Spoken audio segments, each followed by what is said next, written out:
Hi guys, it's Sam from Creatively Sam's, and today I've made a little gift for the baby.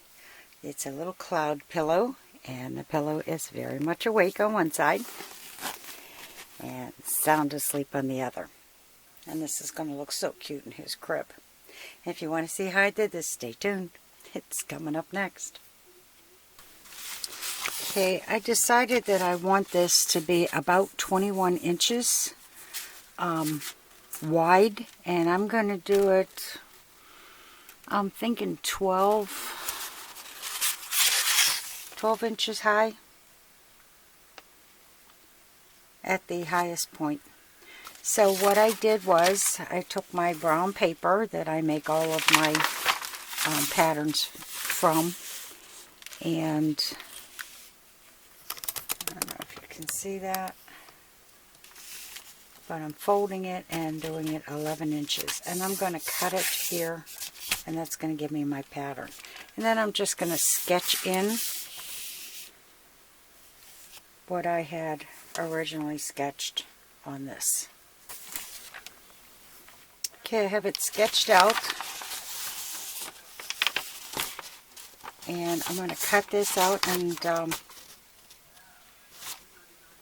going to be putting this on fabric, and I need to cut two, one for the front and one for the back.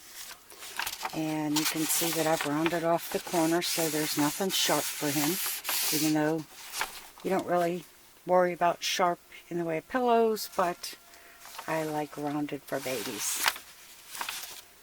Okay, so I'm going to pin this, I'm going to cut this out, and I'm going to pin this on the fabric. Okay, I've got the two pieces of fabric pinned together all the way around. And I know you've seen me do this before if you've been with my channel for a while. I have a different color pin where I want to start and where I want to stop. And that way I can turn this inside out, and I'll have a place to do that, and I'll also have a opening to stuff it. So I'm going to take this to the sewing machine, and I'm going to use a straight stitch all the way around, about 1/4 of an inch in. Okay, I'm going to start with a straight stitch, and it's not going to be too long, but I have it at a 3.0, and the smallest is a 2.5, so it's going to be kind of tight but not too tight. And I'm just going to take 3 stitches and then go back to lock the stitches in. And needle down and the pink pin out, and I'm just going to go all the way around with this straight stitch. And this is in about 1/4 of an inch, which is the center. And when you get down to the little dent that forms the first scallop, you just want to take your machine to that area, basically lift the needle, turn the fabric so that this foot stays on the outside edge but makes a nice dent. And that's going to show up nicely when it's turned and stuffed. Okay, I'm coming down to the other pink pin, and I'm just going to take it to there and back stitch to lock it.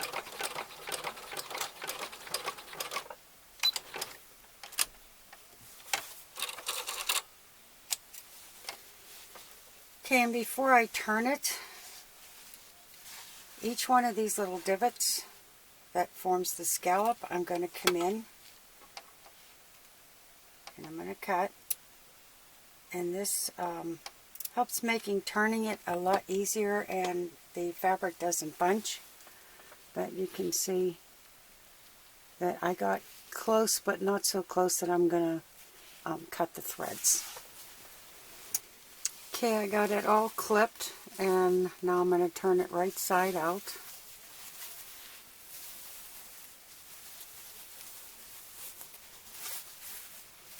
And I'm going to run my hand around the seam and that'll help poke out what needs to poke out. And now I'm ready to stuff it.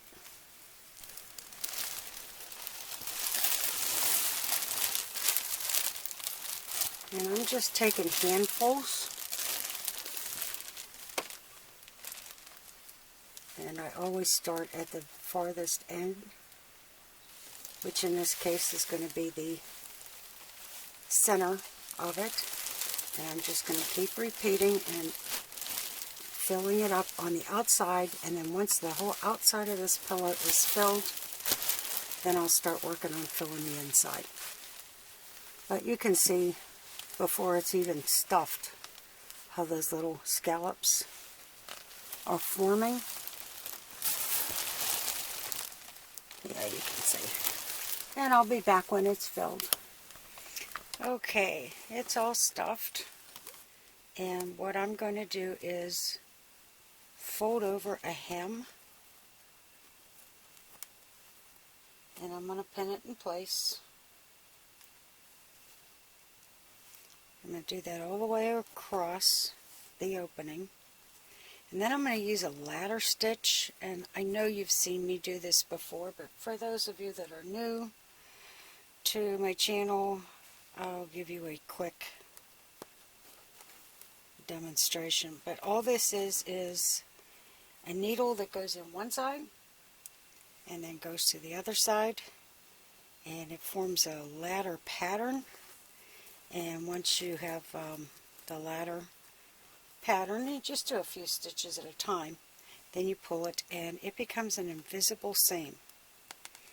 And it's one of these things that I learned in home ec, and I still can't believe that they don't teach home ec in schools anymore. Okay, I'm just going to bring this needle down inside and back up.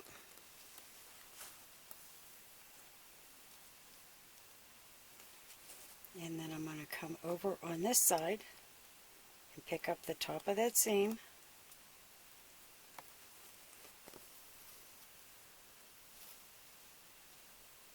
And then I'm going to return to the other side, the first side, and repeat.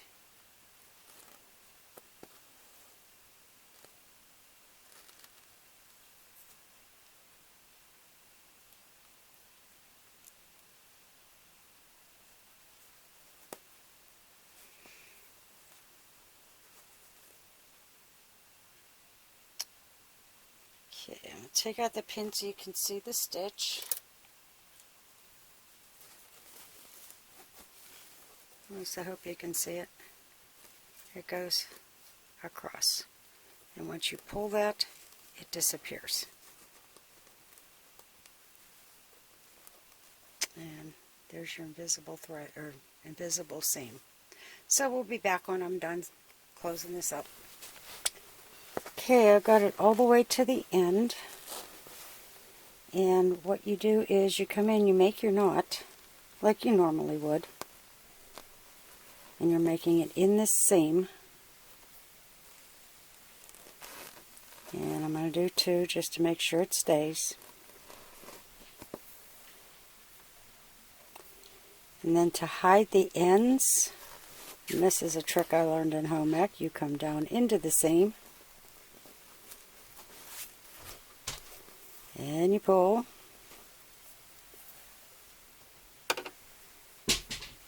and then cut it out, or cut it off, and the tail goes right down in, so you never see the end.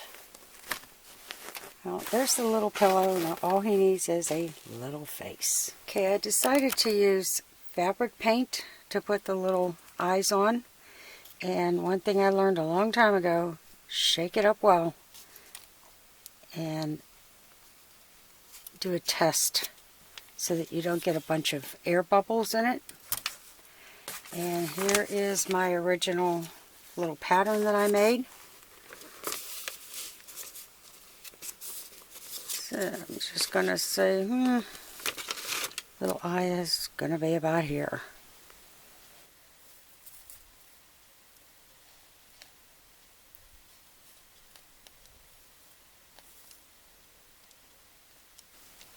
And I'm putting this on very lightly. And then I can fill in.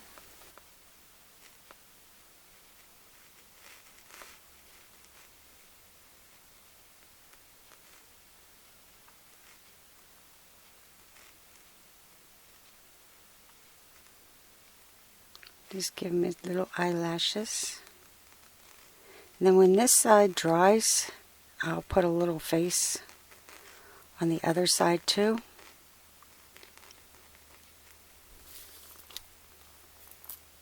But already it's starting to take shape. Okay, this side is nice and dry.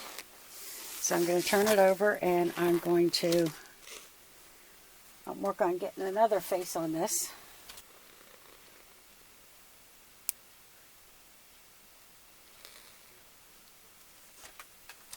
And like I said, I'm doing this nice and light so it can be fixed.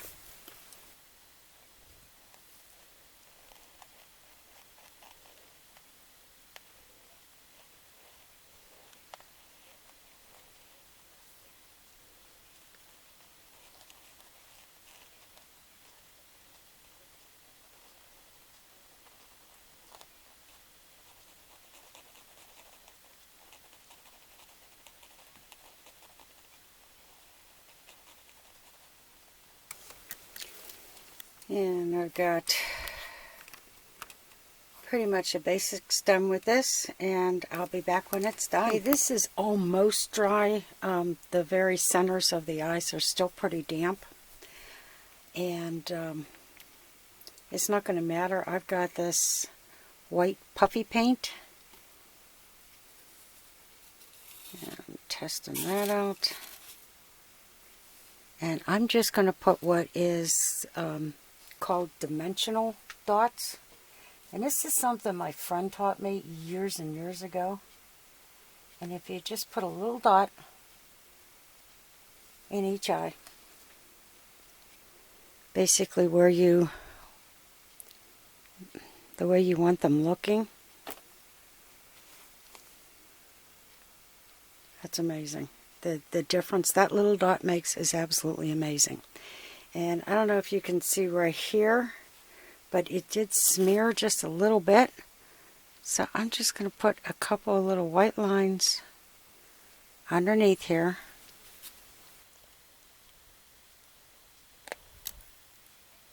And it's just going to make the eyelashes stand out a little bit, and it's not going to look so much like a smear. So I'm going to let this dry, and we'll be back when it's done. There's one side of them all done. And there's the other side. And I cannot wait to see the baby's face on Christmas morning when he opens this. So if you like what you saw, give it a thumbs up, subscribe, and happy creating, everyone.